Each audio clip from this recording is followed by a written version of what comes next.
नमस्कार, जिंदा एकेडमी के ऊपर आपका स्वागत है। जैसा कि हमने पिछले वाले वीडियो के अंदर देख लिया था कि समांतर माध्य क्या होता है, समांतर माध्य के क्या गुण होते हैं, क्या दोष होते हैं, और समांतर माध्य के बाद में तो हम आज के जो इस लेक्चर के अंदर जो पढ़ेंगे वो है गुणोत्तर माध्य। गुणोत्तर माध्य क्या होता है ये हम आज के इस लेक्चर के अंदर पढ़ेंगे। फिर जो हमने पिछले वाले लेक्चरों के अंदर जो सीरीज पढ़ी थी कि भाई व्यक्तिगत श्रेणी क्या होती है, खंडित श्रेणी क्या होती है और सतत श्रेणी क्या होती है, उसके अंदर गुणोत्तर श्रेणी को कैसे निकाला जाता है, इस लेक्चर के अंदर वो पढ़ेंगे। फिर मैं इस लेक्चर के अंदर 2 या 4 आपको क्वेश्चन कराऊंगा और लास्ट के अंदर आपको गुणोत्तर गुणोत्तर माध्य के क्या गुण हैं और क्या दोष हैं वो भी मैं इसी वीडियो के अंतर्गत डिस्कशन करूंगा। तो चलिए इस वीडियो को बिना देरी के शुरुआत करते हैं।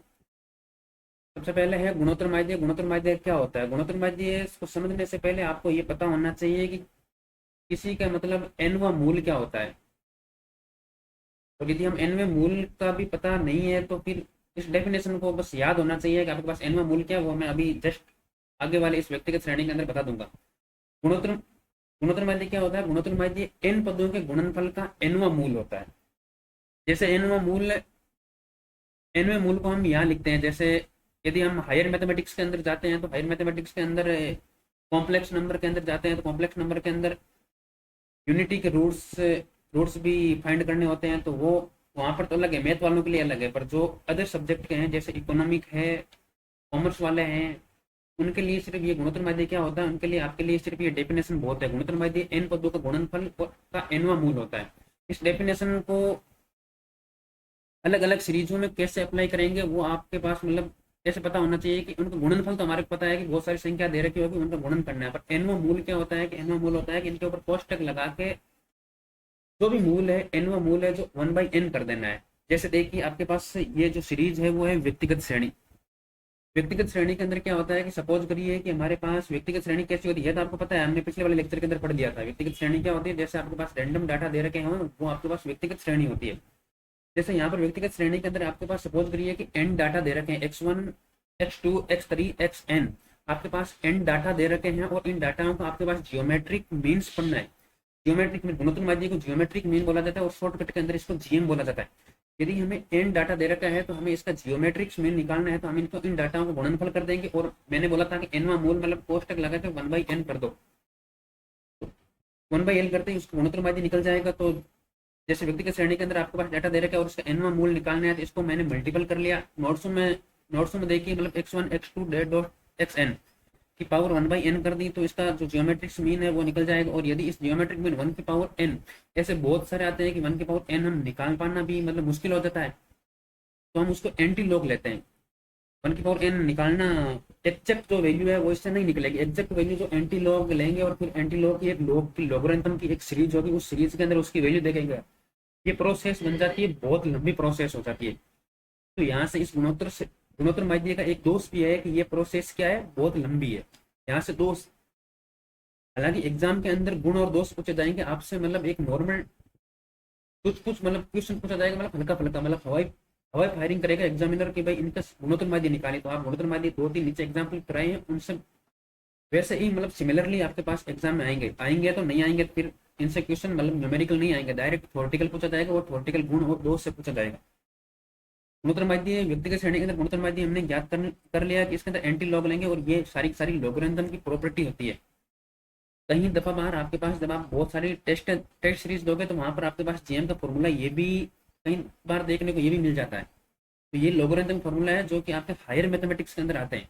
इकोनॉमिक और जो कॉमर्स वाले बंदे हैं वो उनको नहीं पता होता है कि लॉगरिथम के क्या फॉर्मूले होते हैं। तो लॉगरिथम एक फंक्शन है, उसके मतलब अलग अलग डिवाइडेड मतलब फॉर्मूले होते हैं। तो इस फॉर्मूला का यूज करके मैंने ये फॉर्मूला डिफाइंड किया है। इसी प्रकार हमने जो पिछले वाले लेक्चर के अंदर देखा था कि खंडित श्रेणी क्या होती है, खंडित श्रेणी का जो जीएम निकाला जाता है वो कैसे निकाला जाता है कि उसके जो x1 है उसके जो वैल्यू होती है f(1) बारंबार तो होती है। बारंबार तो मैंने वही है, इसको यदि मैं खोलूंगा तो ये इंडिविजुअल मतलब व्यक्तिगत श्रेणी बन जाएगी। x1 f1 टाइम आया तो यहाँ पर x1 f टाइम ना लिख के मैं सीधे उसकी बारंबार लिख देता हूँ। मतलब f मैंने शुरुआत वाले लेक्चर में बताया था कि f होती है जो बारंबार होती है, कितनी बार रिपीटेड हुआ है वो। तो खंडित श्रेणी के अंतर्गत जीएम कैसे निकाला जाता है, x1 की पावर f1 x2 की power f2 dash dash xn की पावर fn की पावर 1/n निकाला जाता है। और सतत श्रेणी के अंदर क्या होता है कि उसके अंदर इंटरवल दे रखा होता है, और उस इंटरवल के अंदर जो एक्स की वैल्यू आती है वो मैं मिडल वैल्यू लिख के एक्स की वैल्यू निकालना हूँ। जैसे ही मैं एक्स की वैल्यू आ जाएगी तो फिर वो खंडित श्रेणी बन जाएगी, खंडित श्रेणी के अंदर ये ऐसे निकाल जाता है।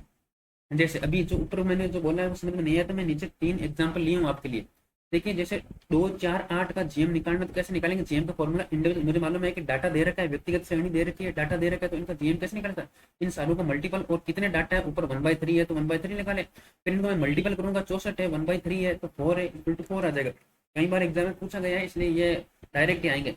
अब इनके जो क्यूब घनमूल है वो, हालांकि हमने 10 तक जो मैथ होती है उसके अंदर पढ़ लिए होते हैं घनमूल क्या होते हैं, तो ये घनमूल आपको मतलब शॉर्ट शॉर्ट शॉर्ट शॉर्ट याद होने चाहिए। जैसे 4 का घनमूल 64 होता है, तो मतलब ऐसे मतलब 2 का 8 होता है, 3 का यदि 3 का डिवाइड करोगे 27 हो जाएगा, और 4 का 64 होता ही है, 5 का 125 होता है, 6 का 36 और 6 से 2 16 होते हैं।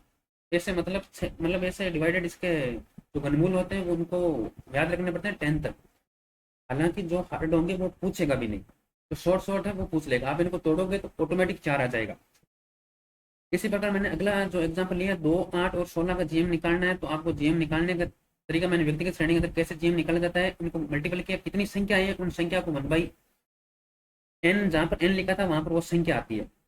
वैसे ही मतलब जैसे अभी आपके पास मतलब एक नेक्स्ट एक अलग क्वेश्चन आता है कि जैसे 3 संख्याएं होती है जो 40 50 और x का गुण, x एक संख्या ऐसी है कि जहां पर हमारे को मतलब x फाइंड करना है। अब की बार क्वेश्चन मतलब क्वेश्चन घुमाने का तरीका है, देखो अब गुणोत्तर में दे रखा है, बल्कि वो संख्या एक संख्या लुप्त कर दी, तो ये भी क्वेश्चन, ये भी एक क्वेश्चन का टाइप है। जैसे 40 50 और x की पावर 1/3 है और इक्वल टू 10 है, तो मैं इसको सोल्व करूंगा तो 1/3 की जो पावर सोल्व होती है उसको ऊपर पावर से 3 से मल्टीपल कर दूंगा।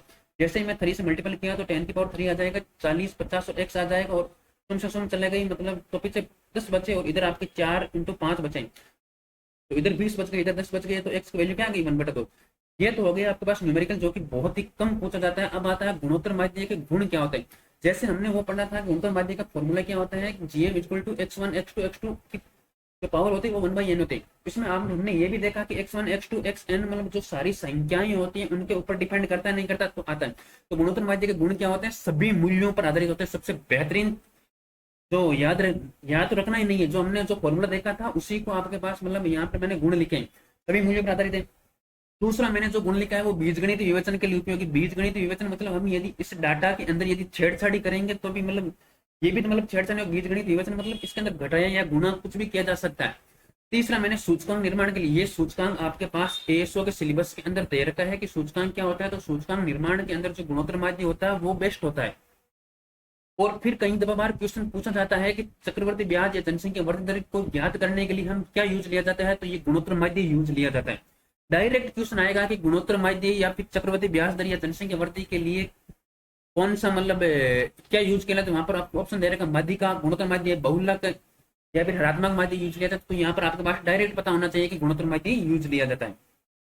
दूसरी बात आपके पास मतलब दोस्त में आपके पास सिर्फ इतना ही याद रखना है कि मतलब एक तो गणना करने में जटिल होती है, क्योंकि जब हम एंटी लॉग लेते हैं तो बहुत सारी प्रॉब्लम हो जाती है। एंटी लॉग की टेबलें चाहिए उनको, मतलब गणना करने के अंदर ये बहुत ज्यादा दिक्कत करता है।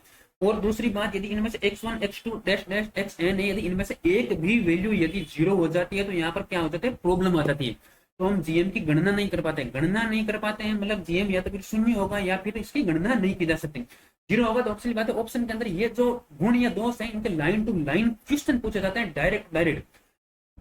और मैं एक बात बता देता हूँ, एएसओ के अंदर डायरेक्ट थ्योरेटिकल क्वेश्चन पूछा जाता है। न्यूमेरिकल से आपके पास क्या कराएगा बताओ। न्यूमेरिकल जब आपको एक सपोज करिए कि न्यूमेरिकल आपको एक दे दिया तो उसके अंदर भी आपके 10 मिनट चले जाएंगे। तो न्यूमेरिकल वाला एग्जामिनर इस चीज को ध्यान रखता है कि जितने हो सकता है उसके न्यूमेरिकल को अवॉइड कर दो, और जो बाकी जो थ्योरेटिकल पॉइंट होते हैं उन थ्योरेटिकल पॉइंट को ही इस स्टेटिस्टिक के अंदर पूछा जाता है। तो यहाँ से ये लाइन डायरेक्ट कई दो बार पूछी जाती है कि यदि आपके पास वैल्यू दे रखी और उसके अंदर यदि आपके पास मतलब एक वैल्यू शून्य हो जाती है तो गुणोत्तर माध्य होगा, तो शून्य होगा। दूसरा बताइए, यदि किसी पद का मूल्य नकारात्मक हो जाता है तो जीएम क्या होता है, काल्पनिक होता है। ये तीनों पहला तो इसका पहला पॉइंट है वो तो आपके पास काम का नहीं है, पर जो दूसरा और तीसरा पॉइंट है वो सबसे ज्यादा इंपॉर्टेंट इसी का ही है। एक पद का मूल्य शून्य हो जाता है, गुणोत्तर माध्य क्या हो जाता है, शून्य हो जाता है। यदि किसी पद का मूल्य नकारात्मक हो जाता है जीएम क्या हो जाता है, काल्पनिक हो जाता है। तो ये आपको पास पता होना चाहिए। तो आज हमने इस वीडियो के अंदर ये पढ़ा था गुणोत्तर माध्य क्या होता है, गुणोत्तर माध्य को अलग अलग श्रेणियों में कैसे ज्ञात किया जाता है, और उनके जो गुण और दोष गुण में याद रखने वाली सिर्फ एक ही चीज है, चक्रवर्ती ब्याज। और जनसंख्या वृद्धि के लिए जो वृद्धि दर ज्ञात की जाती है गुणोत्तर माध्य से ज्ञात की जाती है, और सूचकांक निर्माण के लिए गुणोत्तर माध्य उपयुक्त। ये 2.3 और 4 इसके अंदर याद रखने हैं, और इसके अंदर 2 और 3। जीएम शून्य मतलब जीएम शून्य कब होगा, जब एक पद शून्य हो जाएगा तो ये, और जीएम काल्पनिक कब होगा, जब एक वैल्यू नेगेटिव हो जाएगी। तो ये वीडियो देखना, और पसंद आए तो मतलब लाइक करना, और वेट करिए तब तक अगले वीडियो के लिए। धन्यवाद।